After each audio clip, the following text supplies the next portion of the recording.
Okay, let's talk next about diet and lifestyle change being, and this is a true statement, right? So diet and lifestyle change are more effective than medicine at combating high blood pressure. It's just that, unfortunately, most doctors, I can't say all, and I'm glad that I can't say all, but most doctors didn't get the memo or didn't read the research or didn't do a research review or literature review. Their focus is on putting you on medication without helping you understand this statement, right? And part of that, again, it's hard to blame the doctor. I don't want to sound anti-doctor because a lot of doctors are working in a medical system that's completely fragmented and broken. It's just, it's decimated. It doesn't work, right? Because why? Because the average doctor in a regular typical practice sees anywhere from 30 to 50 patients a day. They don't have time to talk to you about diet and lifestyle. So what do they say? Within a 3-minute appointment where you can actually visit with the doctor, they say, you need to exercise and eat right, right? Exercise is part of the lifestyle, diet is eat right. But they don't define what that means. What does it mean to eat right? What kind of exercise are we referring to? Like, what are we actually talking about doing? And so as a doctor, if I say exercise and eat right, but here also take these medicines, right? I'm not really helping you. I'm giving you medicine as a primary, and I'm not allowing you the opportunity at diet and lifestyle change to see if your blood pressure changes. Now, on that same note, let's just pull this research study up. This is actually one of the connections between gluten and high blood pressure. It's a question that I get asked a lot. Can gluten sensitivity elevate somebody's blood pressure if a person's being exposed to gluten? And the simple answer is yes. And there have been a number of studies that have tracked this. As a matter of fact, one study showed that people who had celiac and people who avoided wheat and gluten, even if they didn't have celiac disease, when tracked over time, those individuals had lower blood pressure than people who did not avoid gluten. So we've got data like that. We got data like this that shows that reversible hypertension following celiac disease treatment. Well, what's the treatment for celiac disease? It's a gluten-free diet. Now, what's the connection between gluten and high blood pressure? Very simply put, there's a substance that we make, it's a normal byproduct of human metabolism. So it's called homocysteine. You've probably heard me talk about this before. This chemical can be measured in your blood. Any doctor can measure it. And this chemical is normal. We all make it. But when it elevates to high levels, it actually causes a problem in the blood vessels where it damages your body's ability to make that substance called nitric oxide. Now remember, nitric oxide won a Nobel Prize for its discovery. This is a very special chemical that dilates your blood vessels and allows the blood flow to go through them very well. And so homocysteine disrupts the ability of your blood vessels to produce that chemical. Now homocysteine, again, we all make it. It's an exhaust of normal methylation metabolism. But what's unique about gluten is gluten can damage absorption of B vitamins. And specifically as it relates to homocysteine, vitamin B6, vitamin B12, and folate, and technically also vitamin B2 and choline, but we'll keep it at this. We'll keep it simple here. These nutrients that are affected as a result of gluten malabsorption have been shown, and many celiac patients have been shown to have high levels of homocysteine, thus contributing to this damaged ability to produce nitric oxide, thus elevating blood pressure. And what you see here is adhering to a gluten-free diet, was given oral iron, folate, B6 supplements, as well as B12 injections for 3 months. Blood pressure improved by 6 months and normalized by 15 months.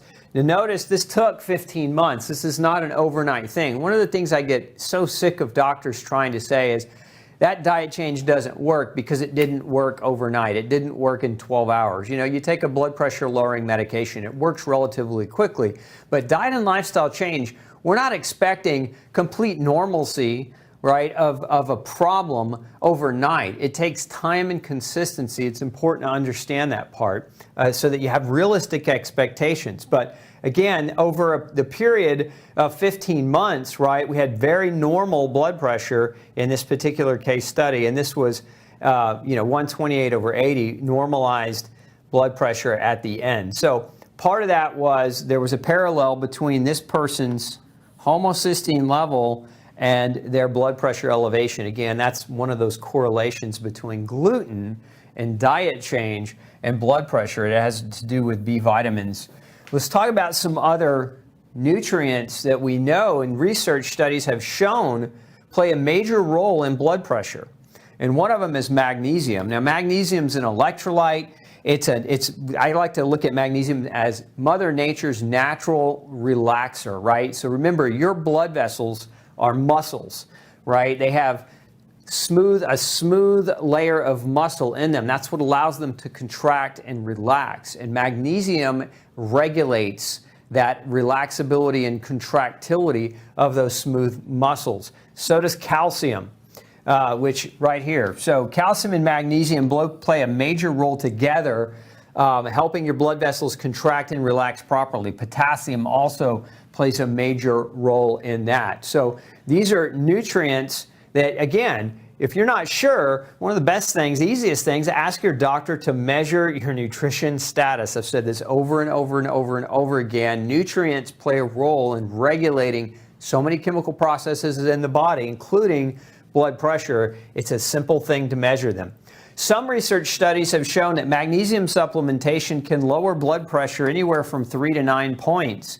There's some studies on B6 that show as many as 12 points of reduction in blood pressure. Potassium, CoQ10, there's some research studies that show CoQ10 can lower blood pressure up to 12 points. Vitamin D, research anywhere between 5 and 10 points.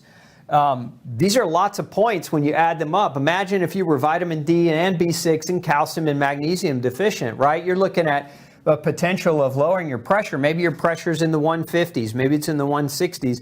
And look here, we combine these things together, we've got like 30 points of potential lowering power there. And that could be the difference between abnormally high and normal, right? And taking away that risk factor. So these nutrients play a major role. Vitamin B1 as well. The side effect of B1 deficiency over time is a disease that affects your cardiovascular system called beriberi.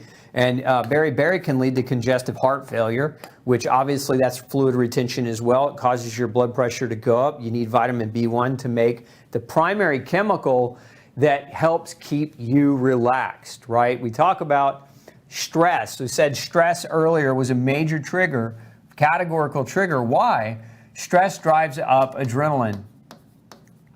Well, think of the counterbalance to adrenaline is a substance called acetylcholine.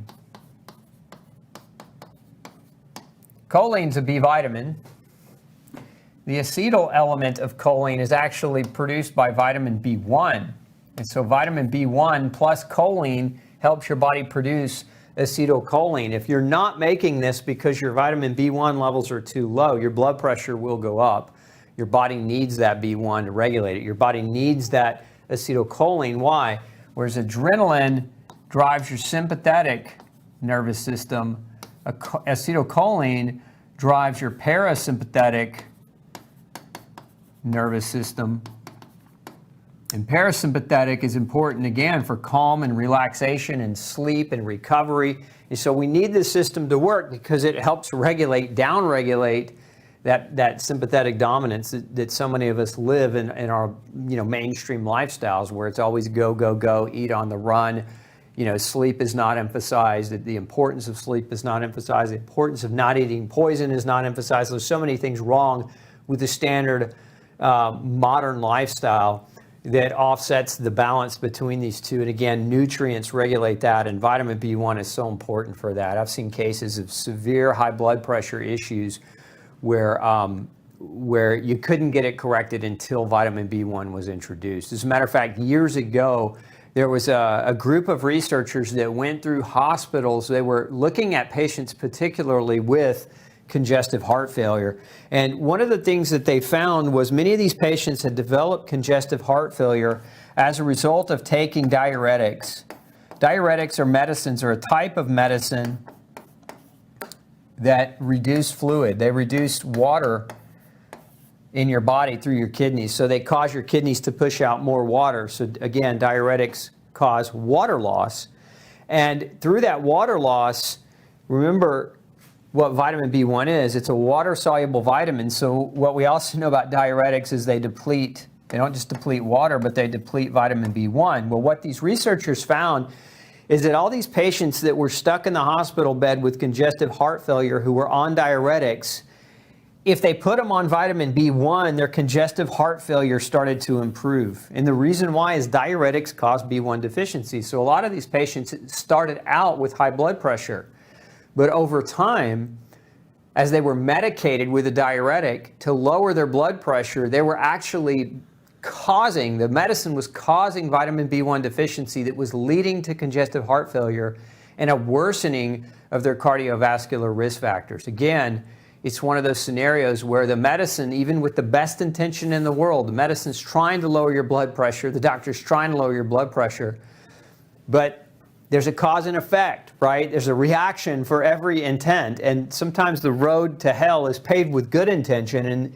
in many of the cases in people with diuretics is it causes massive deficiency, B1 being one of them. We'll talk more about additional examples of the same scenario, but again, I think it's important that you understand the role that nutrition plays. Hey, don't forget to check out the rest of the series right here. Make sure you hit subscribe below. And as always, thanks for tuning in.